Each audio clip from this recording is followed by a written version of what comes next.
Hello friends, সবাইকে welcome জানাই নতুন একটি ভিডিওতে। এই মুহূর্তে যে আপডেটের দিকে আমরা নজর রাখবো সেটি হচ্ছে উচ্চ প্রাথমিক নিয়োগ মামলার শুনানির বিস্তারিত ব্যাখ্যা।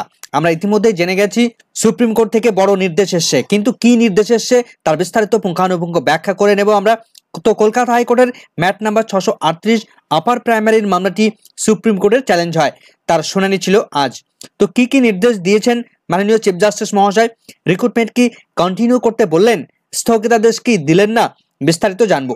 তার পাশাপাশি রিজার্ভেশন সংক্রান্ত, রি-ইভ্যালুয়েশন সংক্রান্ত, কাট অফ সংক্রান্ত, ওএমআর সংক্রান্ত বিস্তারিত কি বক্তব্য উঠে এসেছে সেগুলো আলোচনা করব। বিচারপতি কি মন্তব্য করেছেন, পিটিশনাররা তারা কি দাবি জানিয়েছেন, শুনানির পুঙ্খানুপুঙ্খ বাংলায় ব্যাখ্যা থাকবে এই ভিডিওর মধ্যে। কোনো রকম স্কিপ না করে শেষ পর্যন্ত দেখানো রইল। চ্যানেলটিতে নতুন হলে অবশ্যই একটু সাবস্ক্রাইব করে রাখানো রইল এবং পাশে থাকা বেল আইকনটি অবশ্যই অন করে রাখবেন এবং অবশ্যই একটু লাইক করে যাবেন। তো চলুন বিস্তারিত আমরা জেনে নিই। তো কলকাতা হাইকোর্টের ডিভিশন বেঞ্চ থেকে ম্যাট 638 মামলাটি যেটা চ্যালেঞ্জ হয় সুপ্রিম কোর্টে, তার ডায়েরি নাম্বার আমরা দেখতে পাচ্ছি 43092 যে মামলার পিটিশনার রয়েছেন এখানে রাকিবউদ্দিন মন্ডল ভার্সেস রাজীব ব্রহ্ম। তো মামলাটি ডায়েরি নাম্বার এখানেও দেখতে পাচ্ছি আমরা। মামলাটি ফাইল করা হয়েছিল, ডায়েরি করা হয়েছিল 18/9/2024 তারিখে। মামলাটির বর্তমান স্ট্যাটাস এখন ডিসপোজ হয়ে গেছে, অর্থাৎ মামলাটি সম্পূর্ণভাবে খারিজ করে দিয়েছেন সুপ্রিম কোর্ট। তো আমরা মামলাটির এসএলপি নাম্বার ইতিমধ্যে আমরা দেখতে পাচ্ছি 02207/2024। মামলাটির রেজিস্ট্রেশন ডেট হয়েছে 21/9/2024 তারিখ, ভেরিফাইড হয়েছে 24/4/2024 তারিখ, অর্থাৎ আজকের ডেটে ভেরিফাই হয়েছে এবং আজকেই শুনানি হয়েছে। তো প্রেজেন্ট এবং লাস্ট লিস্টেড হয়েছে, আজকের ডেটটাই রয়েছে। Honourable justice DY Chandrachud sir, অন্যদিকে honourable justice JB Pardiwala sir এবং honourable justice Manoj Mishra sir, তারা এই মামলাটি আজ শুনানি করিয়েছেন। তো মামলাটির বর্তমান স্ট্যাটাস, কেসটা সম্পূর্ণভাবে ডিসমিস করে দিয়েছে, ডিসপোজ হয়ে গেছে, টাইপ আমরা ডিসমিস দেখতে পাচ্ছি। তো পিটিশনার এখানে নাম রয়েছে এমডি রাকিবউদ্দিন মন্ডল। তো আপার প্রাইমারির এই মামলাটি সাপ্লিমেন্টারি লিস্টে আজ লিস্টেড ছিল, ফ্রেশ ফর অ্যাডমিশনের জন্য লিস্টেড থাকা অবস্থায় এই মামলাটি প্রথম হিয়ারিংয়েই কিন্তু ডিসমিস করে দিয়েছেন মাননীয় চিফ জাস্টিস মহাশয়। তো এই মামলাটি 320 নম্বর সিরিয়ালে লিস্টেড ছিল, তার এসএলপি নাম্বার, পিটিশনার এবং রেসপন্ডেন্ট, কারা কারা কথা বলছিলেন, বিস্তারিত এখানে রয়েছে। এবার আমরা লাইভ স্ট্যাটাস যদি দেখি তাহলে আমরা দেখতে পাবো কোর্ট নাম্বার 1-এ অনারেবল জাস্টিস চিফ জাস্টিস মহাশয়টা যদি দেখি তাহলে আমরা দেখতে পাবো যে 320 নম্বর সিরিয়ালে কোন মামলাটি রয়েছে। তো আমরা দেখতে পাচ্ছি 320 নম্বর পজিশনটা চলে এসেছি। তো দেখুন 320-তে এসএলপি নাম্বার এবং পিটিশনার রয়েছেন রাকিবউদ্দিন এবং রাজীব ব্রহ্ম। তো এইদিকে ডান দিকে আমরা দেখতে পাচ্ছি ওভার এবং ডিসপোজ অফ হয়ে গেছে এই মামলাটি। তো এবার আমরা বিস্তারিত শুনানির ডিটেলসটা জেনে নেব। তো শুনানির একদম শুরুতেই রেসপন্ডেন্টদের পক্ষ থেকে ক্যাভিয়েট দাখিল করেছিলেন তারা, তাদের পক্ষ থেকে কল্যাণ ব্যানার্জি তিনি কথা বলা শুরু করেছিলেন। তিনি জানান যে আমরা ডিভিশন বেঞ্চে পার্টি ছিলাম, কিন্তু আমাদেরকে এই সুপ্রিম কোর্টে এসে পার্টি করা হয়নি। কল্যাণবাবু জানান যে এই আপার প্রাইমারি রিক্রুটমেন্ট প্রসেসটা 2016 সালের রিক্রুটমেন্ট প্রসেস, সেটা দীর্ঘদিন ধরে আটকে রয়েছে। তো কলকাতা হাইকোর্টের ডিভিশন বেঞ্চ একটা নির্দেশ দিয়েছে, সেখান থেকে প্যানেল মেরিট লিস্ট প্রকাশ করার নির্দেশ দিয়েছে এবং রিক্রুটমেন্ট করার নির্দেশ দিয়েছে।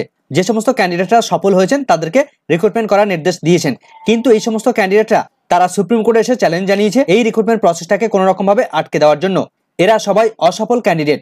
তার পাশাপাশি এই সমস্ত পিটিশনাররা অর্থাৎ সুপ্রিম কোর্টে যারা মামলা করেছে তারা কলকাতা হাইকোর্টে তারা পার্টি ছিল না, তারা এই মামলার সঙ্গে যুক্ত ছিল না। এরপর পিটিশনারদের পক্ষ থেকে অর্থাৎ যারা বঞ্চিত, সুপ্রিম কোর্টে যারা এসএলপি ফাইল করেছে তাদের মূল যে বক্তব্য উঠে এসে তারা বলতে চাইছেন যে আপার প্রাইমারি নিয়োগের ক্ষেত্রে স্কুল সার্ভিস কমিশন তারা যে কাট অফ বেঁধে দিয়েছে সেই কাট অফের থেকে আমাদের মার্কস অনেক বেশি আছে, অথচ আমাদেরকে ইন্টারভিউ প্রসেসে ডাকা হয়নি। তো এরপর মাননীয় চিফ জাস্টিস মহাশয় তিনি মিস্টার কল্যাণ ব্যানার্জিকে প্রশ্ন করেন যে এই যে পিটিশনাররা তারা দাবি জানাচ্ছে যে তারা তাদের কাট অফের মার্কস থেকে অনেকটা বেশি মার্কস রয়েছে, তাহলে আপনারা কি বিলো কাট অফ অর্থাৎ কাট অফের থেকে নিচে রয়েছেন, কম স্কোর পেয়ে তাহলে কি আপনারা মেরিটে স্থান পেয়েছেন বা স্থান পাওয়ার সুযোগ পাচ্ছেন? তখন মিস্টার কল্যাণ ব্যানার্জি বলেন যে না, এটা একদমই ভুল ব্যাখ্যা হচ্ছে, এটা একদম সঠিক নয়। তো কল্যাণ ব্যানার্জি তখন সমস্ত প্রসেসটা আবার নতুন করে তিনি বলেন যে কি ঘটনা ঘটেছিল। সিঙ্গেল বেঞ্চের অর্ডারে প্যানেল প্রকাশ পেয়েছিল, তারপর পুনরায় সেই প্যানেলটাকে আবার খারিজ করে দেওয়া হয়েছিল এবং নতুন করে আবার প্যানেল প্রকাশ পায় এবং সর্বশেষে আবার থার্ড টাইম এই প্যানেলটাকে প্রকাশ করতে চলেছে স্কুল সার্ভিস কমিশন। তো তার আগে দুবার ইন্টারভিউ নিয়েছে, সমস্ত প্রসেসটা ব্যাখ্যা করে তিনি জানান সুপ্রিম কোর্টে যারা পিটিশনার রয়েছে বা চ্যালেঞ্জ জানিয়েছে তারা কেউই ডাক পাননি, কিন্তু পিটিশনাররা সেই সময় দাবি জানান যে আমাদের কাট অফের থেকে বেশি মার্কস রয়েছে, অথচ আমাদেরকে ডাকা হয়নি। এবং পিটিশনাররা বলেন যে না, আমরা পার্টি ছিলাম না এমনটি নয়, আমরা কলকাতা হাইকোর্টের ডিভিশন বেঞ্চে সেখানেও পার্টি ছিলাম, সেখানে আমাদের বিষয়টিও ছিল, সেখানে আমরা পার্টি থাকা সত্ত্বেও আমাদেরকে কোনো রকম ভাবে কনসিডার করা হয়নি, বা আমাদের যে একটা বিষয় রয়েছে, একটা পার্ট আমরা আছি, সেই বিষয়টাকে কোনো রকম ভাবে কনসিডার করা হয়নি, বা আমাদের নিয়ে জাজমেন্টের মধ্যে কোনো বক্তব্য আমাদেরকে রাখা হয়নি। তো বিচারপতি ডিওয়াই চন্দ্রচূড় স্যার তিনি প্রশ্ন করেন পিটিশনারদের যে আপনারা কি হাইকোর্টে পার্টি ছিলেন অ্যাকচুয়ালি? তো পিটিশনাররা তারা জানান যে আমরা অ্যাকচুয়ালি ইন্টারভেনার ছিলাম, মেন যে ম্যাট ফাইলগুলো রয়েছে তার সঙ্গে কানেক্টেড ম্যাটার হিসেবে তারা ইন্টারভেনার হিসেবে কানেক্টেড ছিল। তো বিচারপতি এটা শুনে তিনি বলেন যে তাহলে আপনারা হাইকোর্টে কেন আপনাদের বিষয়টা উত্থাপন করেননি, সেখানে কি প্রশ্ন করেছিলেন? তো যদি হাইকোর্ট সেই বিষয়টা আপনাদের গুরুত্ব না তাহলে আপনারা সেখানে রিভিউ পিটিশন করুন। তো পিটিশনাররা সেই সময় চিফ জাস্টিসকে রিকোয়েস্ট করেন যাতে করে সুপ্রিম কোর্টে কোনো একটা ইনস্ট্রাকশন দেওয়া হয়, যাতে করে এখানেই শুনানি করানো হয় এবং এখান থেকে একটা ফাইন্ডিংস উঠে আসে। কেননা এখানে শুধুমাত্র কাট অফের বিষয় নয়, এখানে আরও বেশ কতগুলো বিষয় রয়েছে, রিজার্ভেশন সংক্রান্ত বিষয় রয়েছে, রিঅ্যাসেসমেন্টের বিষয় রয়েছে, অন্যদিকে ওএমআর ইস্যু রয়েছে, বিস্তারিত সমস্ত আরো অনেকগুলো ইস্যু রয়েছে যেগুলো ব্যাখ্যা করার প্রয়োজন আছে। তো বিচারপতি বলেন যে আপনারা কেন হাইকোর্টে এই সমস্ত বিষয়গুলো উত্থাপন করেননি?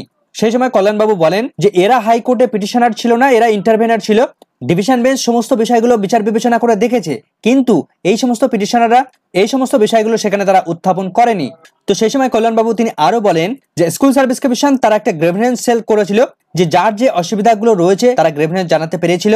তো সেই মতো করে স্কুল সার্ভিস কমিশন প্রত্যেক ক্যান্ডিডেটকে তারা কল করেছিল এবং তার পাশাপাশি কলকাতা হাইকোর্ট কিছু ক্যান্ডিডেটদের তারা গ্রেভিনেন্সে অংশগ্রহণ করতে পারেনি বা তাদেরকে কল করা হয়নি, সেই সমস্ত ক্যান্ডিডেটকে ইন্টারভিউয়ের সুযোগ দিয়েছিল। সেখানে অনেকজন 1500+ ক্যান্ডিডেটদের তাদেরকে ইন্টারভিউয়ে ডাকা হয়েছিল পুনরায় নতুন করে, কিন্তু এই সমস্ত পিটিশনাররা তারা সেখানেও অংশগ্রহণ করেনি। এবং তিনি আরও বলেন যে টোটাল স্কুল সার্ভিস কমিশন 14,052 জনের ক্যান্ডিডেটের মেরিট লিস্ট প্রকাশ ইতিমধ্যেই করেছিল এবং কলকাতা হাইকোর্টের ডিভিশন বেঞ্চে তাদেরকে রাখার নির্দেশ দিয়েছে এবং নতুনভাবে প্যানেল প্রিপেয়ারের নির্দেশ দিয়েছে এবং তার পাশাপাশি যারা মামলার পিটিশনার ছিল 1463 জন ক্যান্ডিডেট তাদেরকেও ইনক্লুড করার নির্দেশ দিয়েছে এবং ফ্রেশভাবে মেরিট লিস্ট প্রিপেয়ারের নির্দেশ দিয়েছে। তো সেখান থেকে এই 1563 জনের মধ্যে থেকে বেশ কিছু জন বাদ পড়েছিল, তো তাদেরকে আবার পুনরায় রিঅ্যাসেসমেন্ট করে তাদেরকে পুনরায় আবার ফিরিয়ে আনা হয়েছে বেশ কিছু জনকে। অন্যদিকে স্কুল সার্ভিস কমিশন তারা এই বিষয়টাকে কমপ্লিট করতে চেয়েছে, দীর্ঘদিন ধরে আটকে রয়েছে। তো এই রিএভ্যালুয়েশনের কথা শুনে মাননীয় বিচারপতি তিনি প্রশ্ন করেন যে এই রিএভ্যালুয়েশনের ব্যাপারটা কি আছে। তো ডিভিশন বেঞ্চ যে অর্ডারটা দিয়েছিল তার লাস্টের দিকে 39 নম্বর কলামে সেখান থেকে উল্লেখ করা রয়েছে যে কোনো ক্যান্ডিডেটের রিএভ্যালুয়েশন করা যাবে না, সম্পূর্ণভাবে তারা বাতিল করেছেন সেই রিএভ্যালুয়েশনের বিষয়টা। তো রিএভ্যালুয়েশন করে যে সমস্ত ক্যান্ডিডেটরা বাদ পড়েছেন তাদেরকে আবার নতুন করে ইনক্লুড করা হয়েছে, এমনটা জানিয়েছেন স্কুল সার্ভিস কমিশনের পক্ষ থেকে।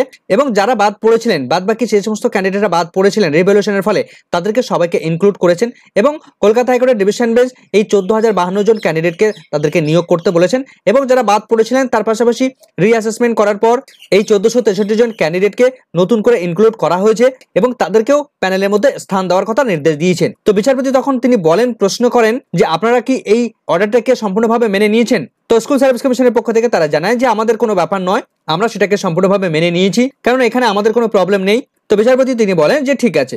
তো এসএসসি তারা জানায় যে যে সমস্ত ক্যান্ডিডেটদের মেরিট লিস্ট প্রকাশ করার কথা নির্দেশ দেওয়া হয়েছে, তো সেখান থেকে বেশ কিছু ক্যান্ডিডেটের বেশ কিছু বিষয় নিয়ে ডিফিকাল্টিস রয়েছে, কেননা কিছু ক্যান্ডিডেটের ক্ষেত্রে কিছু তথ্যের গরমিল আছে।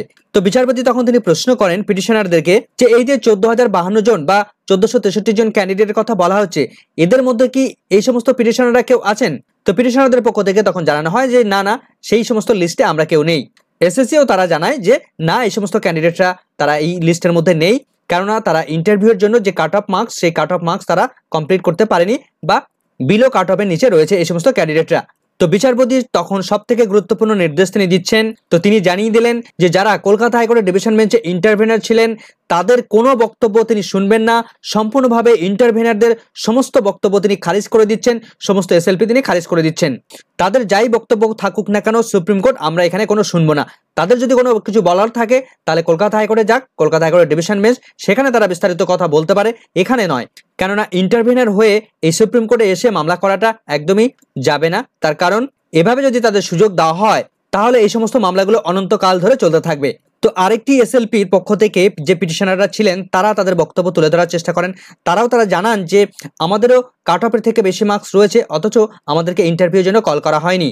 তো বিচারপতি তখন তিনি বলেন যে আপনাদের কি কি ডকুমেন্টস আছে সেগুলো এসএসসির লয়ারকে দেখান, কল্যাণবাবুকে দেখান। তো তখন এসএসসির লয়ার বা কল্যাণবাবু তারা এই সমস্ত ডকুমেন্টগুলো দেখে তারা জানান যে না, এই সমস্ত ক্যান্ডিডেটরা তারা কাট অফ ক্লিয়ার করতে পারেনি। তো বিচারপতি তখন তিনি প্রশ্ন করেন যে বিষয়টা আপনারা একটু ব্যাখ্যা করুন। তো পিটিশনারদের পক্ষ থেকে তারা জানানো হয় যে ইন্টারভিউর যে মার্কস রয়েছে সেই মার্কস ছাড়া বাদবাকি যে একাডেমিক থেকে শুরু করে টেটের মার্কস টোটালটাকে যোগ করলে যে কাট অফ নির্ধারণ হচ্ছে সেই কাট অফের থেকে তাদের বেশি মার্কস আছে, তা সত্ত্বেও তাদেরকে ডাকা হয়নি।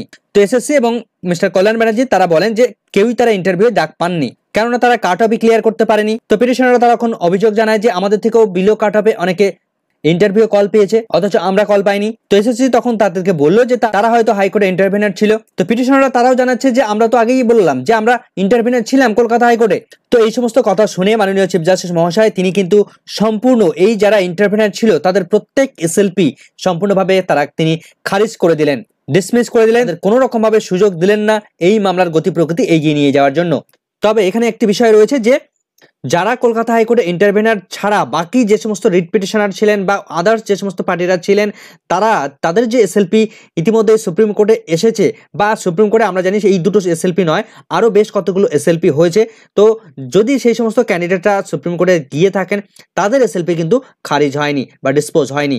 অর্থাৎ ইন্টারভেনার ছাড়া মেইন ম্যাট ফাইলগুলো সেগুলো কিন্তু যারা এসএলপি করেছে সুপ্রিম কোর্টে তাদের কিন্তু এসএলপি খারিজ হয়নি বা ডিসমিস হয়নি। তো আরও কিছু জনের পক্ষ থেকে আজ কিন্তু এই মামলাটিকে তোলার চেষ্টা করেছিলেন। তো বিচারপতি তখন বলেন যে আগে আপনাদের সমস্ত মামলাগুলো লিস্টে আসুক, তারপর সমস্তটা আমরা শুনবো। তো এভাবেই সমস্ত শুনানি প্রক্রিয়াটা মোটামুটি কমপ্লিট হয়েছে। তো স্কুল সার্ভিস কমিশনের যে মেরিট লিস্ট প্রকাশ করার নির্দেশ ছিল বা নির্দেশ আছে সেটার উপর কিন্তু কোনো রকমভাবে বাক্য খরচ করলেন না, কোনো মন্তব্য করলেন না বিচারপতিরা। তো এটুকু কিন্তু নিশ্চিত যে কলকাতা হাইকোর্টের ডিভিশন বেঞ্চ যেমন নির্দেশ দিয়েছে সেই নির্দেশ অনুসারে স্কুল সার্ভিস কমিশন যেমন নোটিফিকেশন দিয়েছে সেই নোটিফিকেশন অনুসারে তারা কিন্তু প্রসেস এগিয়ে যাবে, মেরিট লিস্ট প্রকাশ হবে আগামীকালকেই।